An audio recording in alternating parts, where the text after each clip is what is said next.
এখন যেহেতু অনেকটাই গরম পড়ে গেছে তাই কিন্তু আমার লস্যি খেতে ইচ্ছে হচ্ছিল, তবে সব সময় তো আর বাইরে যাওয়া হয় না, তাই ভাবলাম বাড়িতেই লস্যিটা বানাই। কিন্তু এই লস্যিটা কিন্তু আমি না, আমার বর নিজে হাতে বাড়ির সবার জন্য বানিয়েছে। তো কিভাবে বানিয়েছে সেটাই তোমাদেরকে দেখাবো, তো তোমরা পুরো ভিডিওটা দেখতে থাকো। প্রথমে চিনিটা খুব ভালোভাবে গুঁড়ো করে নিয়েছি, আর কিছুটা কাজু বাদাম আর ভাজা বাদামও গুঁড়ো করে নিয়েছি, আর কিছুটা আইচও নিয়ে নিয়েছি। আমরা এখানে 1 কেজি টক দইও নিয়েছি। টক দইতে অল্প একটু জল দিয়ে ভালোভাবে ফেটিয়ে নিতে হবে। টক দইয়ের জলটা ফেটানো হয়ে গেলে চিনির গুঁড়ো, কাজু বাদাম আর আইস বারটা দিয়ে আবারও খুব ভালোভাবে ফেটিয়ে নিতে হবে।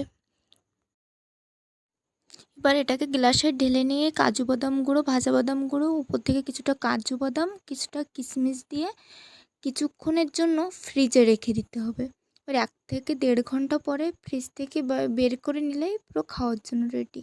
এটা কিন্তু খেতে খুবই টেস্টি হয়েছিল। তোমরাও কিন্তু বাড়িতে খুব সহজে এমন লস্যি বানিয়ে খেতে পারো। তো তোমাদের এই ভিডিওটা কেমন লাগলো অবশ্যই কমেন্ট করে জানাবে।